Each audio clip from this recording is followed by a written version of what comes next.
coupon mailers. They've been around for a really long time, and no doubt they have generated countless leads and produced tons of revenue for advertisers.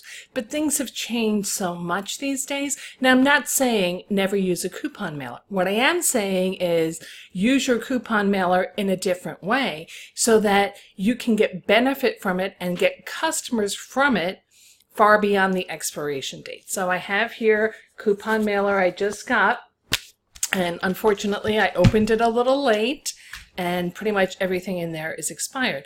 Something else I often do is I open it, stick it on my fridge, don't always redeem it.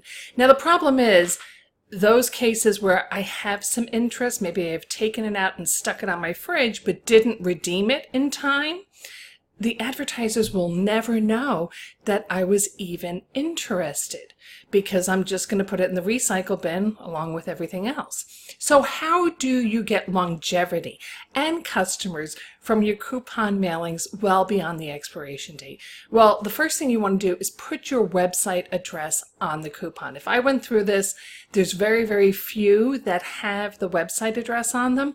You always want to have your website address. Why? You want people to visit your website because you can have what we call a lead magnet on your website and you offer them something special, maybe some tips and advice or a different coupon to capture their email address, because then you can follow up with them regularly. The second thing you want to do is pixel your website with the Facebook pixel and maybe the Google pixel so that you can track people online and serve them ads online digitally.